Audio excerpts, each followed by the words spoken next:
ఓం సాయిరామ్. సమర్థ సద్గురు సాయినాథ్ మహారాజుకి జై. సాయి భక్తులందరికీ నమస్కారం అండి. మన బాబాగారి దయ వల్ల మనందరం బాగుండాలి, సంతోషంగా ఉండాలి అని చెప్పి మనస్ఫూర్తిగా కోరుకుంటూ ఈరోజుటి వీడియో స్టార్ట్ చేస్తున్నాను ఫ్రెండ్స్. ఇక ఈరోజు వీడియోలో మనం చూడబోయేది ఏంటి అంటే, తల్లి నన్ను తలుచుకుంటూ ఈ 2 గ్రంథాలలో ఒకటి పట్టుకుని చదువు. ఏం రాసుందో ఒక్కసారి వినిబిడ్డ, నీకే అర్థమవుతుందమ్మా అని చెప్పి బాబాగారు అయితే మనకు ఒక మంచి సందేశాన్ని తీసుకొచ్చేసారండి. ఆ సందేశం ఏంటి? ఆ సందేశం రూపంలో బాబాగారు మనందరి కోసం 2 గ్రంథాలను తీసుకొచ్చారు. మన జీవితంలో బాబాగారి పాత్ర ఎంతవరకు ఉంటుందో, మనం ఆయన పట్ల చూపే ప్రేమ ఎంతవరకు నిజాయితీగా ఉందో, అలాగే ఏ గ్రంథంలో మన జీవిత చరిత్ర నిండి ఉంది అనేది తెలుసుకుందాం. ముందుగా బాబాగారిని ఒక్కసారి మనం మనసులో తలుచుకొని ఈ 2 గ్రంథాలలో ఒకటి చదవండి. బాబాగారు మొదటి గ్రంథం పట్టుకున్న తన బిడ్డలందరికీ చెప్తున్నారు, అందరూ వినండి. తల్లి, నువ్వు మొదటి గ్రంథం చదివావు. మొదటి గ్రంథంలోనే నీ సాయి నామస్మరణ చేస్తూ మొదలుపెట్టమ్మా. ఈ గ్రంథం చదివే నా బిడ్డలందరూ కూడా ఎప్పుడూ ఉన్నత స్థాయిలో ఉండాలని కోరుకుంటున్నాను. అంతేకాకుండా ఏ పని తలపెట్టినా సరే విజయవంతులు కావాలని ఆశపడుతున్నాను బిడ్డ. వీరు ఒకరిపై ఎప్పుడూ ఆధారపడరు. ముఖ్యంగా వారినే నమ్ముకొని ముందడుగు వేస్తూ ఉంటారు. చెప్పుడు మాటలు పెడచెవున పెడతారు. అలా చెప్పినా కూడా అక్కడే వారు మర్చిపోతారు. అలాగే వారు చెప్పారు కదా అని అమలులో పెట్టరు. వీరికంటూ ఒక వ్యక్తిగతంగా నమూనా వేసుకొని మరీ జీవితం ఉందాంగా గడపాలని చూస్తూ ఉంటారు. నా నామస్మరణ ఎప్పుడూ చేస్తూ ఉంటారమ్మా. నా బిడ్డలు ఎంతో ప్రేమని పంచుతారు. దీర్ఘకాలంగా ఆరోగ్యంగా కూడా జీవిస్తారు. ప్రతి విషయంలోనూ ఆచితూచి అడుగు వేస్తారు. ఏదైనా ప్రశ్న కదిలితే నాకే చెప్తారు, బాబా నీ దగ్గరికే వస్తాము సాయి, మా సమస్యను పరిష్కరించు అని. సాయి, ఇది నా ప్రశ్న, నాకు సమాధానం చెప్పు అని నన్ను అడుగుతారు. కాబట్టి వీరికి సమస్యలు తక్కువ, సంతోషం ఎక్కువ. ప్రతి మనిషిలోనూ స్వార్థం ఎంతో కొంత దాగి ఉంటుంది తల్లి.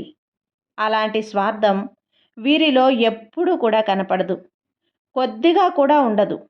స్వార్థపు ఆలోచనలు పోవాలి అంటే శ్రీ సాయి సచ్చరిత్ర ఒక అధ్యయనం ప్రతిరోజు రాత్రి చదివితే చాలు. ఇలా చదవటం వల్ల మానవుల యొక్క ఉనికి ఏంటి అనేది గుర్తిస్తారు. ప్రతి మనిషిలోనూ కష్టాలు ఉంటాయి. ఆ కష్టం చెప్పుకునేవారు ఎప్పటికీ ముందుకు సాగరమ్మా. కష్టం దాచుకొని చిరునవ్వు చూపేవారు అతి త్వరలో వాటి నుండి బయటపడతారు అని అర్థం. ఇప్పుడు ఈ గ్రంథం చదివే నా భక్తులందరూ ఎంతటి దుఃఖమైనా సరే, ఎలాంటి బాధైనా సరే గుండెల్లో దాచుకుని జీవితంలో ఎన్నో బాధలు ఉన్నా అలానే భరిస్తూ ముందుకు సాగిపోతారు. 1వ గ్రంథం పట్టుకున్న నా బిడ్డలందరూ కూడా అదృష్టవంతులే.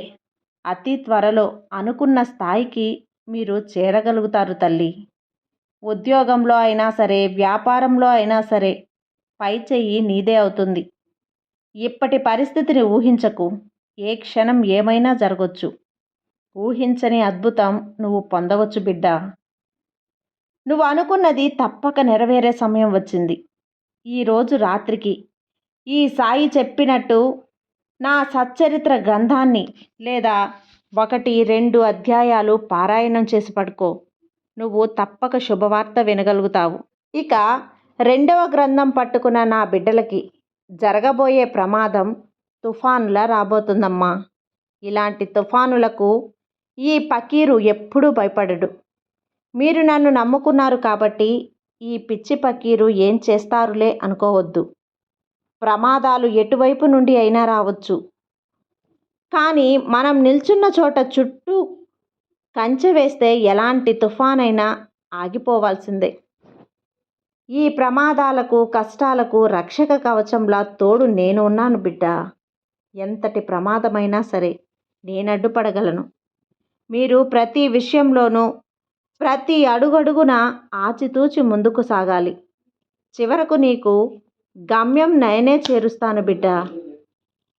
రెండవ గ్రంథం పట్టుకున్న నా బిడ్డలందరూ కూడా నెమ్మదిగా మనసు కలత చెందకుండా ఉంచుకోండి.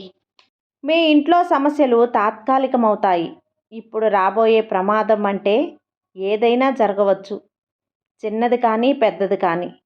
నీకు అనుగుణంగా నేను ముందడుగు వేస్తాను తల్లి.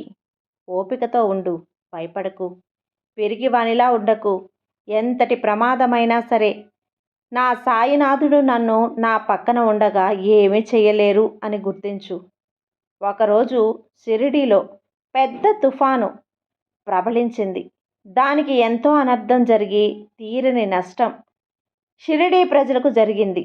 అప్పుడు శ్రీ సాయినాథుడే బిగ్గరగా అరిచి దాన్ని తుఫాను మన జీవితంలో కూడా ఎంతటి ప్రమాదమైనా ఎంతటి సమస్య అయినా బాబాగారు దగ్గర ఉండి భస్మం చేసేస్తారు బిడ్డ. మీరు ఎవరైతే ఈ రెండవ గ్రంథం పట్టుకున్నారో జాగ్రత్తలు తీసుకొని మీ జీవితంలో శ్రీ సాయిని నిత్యం స్మరిస్తూ ఉండండి. వీలైతే వచ్చే వారంలో ఒకసారి బాబా మందిరానికి వెళ్ళి ₹1 హుండీలో వేసిరండి. రాబోయే రోజుల్లో అన్ని మంచి శుభగడియలుగా బాబాగారు మారుస్తారు. బాబాగారు చెప్పినట్లు కొన్ని విషయాలు జాగ్రత్తగా వ్యవహరించండి. ఆయన తోడు ఎప్పుడూ మనతోనే ఉంటుంది. ఆయన ఎప్పుడూ కూడా మనతోనే నడుస్తూ ఉంటాడు. ఆయన ఉన్నంత వరకు మన భయపెందుకు? బాబాగారు మనతో ఉన్నంత వరకు మనం అస్సలు భయపడనక్కర్లేదు. సాయి మనకు తోడు ఉండగా మన భయం ఎందుకు చెప్పండి? సర్వే జన సుఖినో భవంతు. జై సాయిరామ్.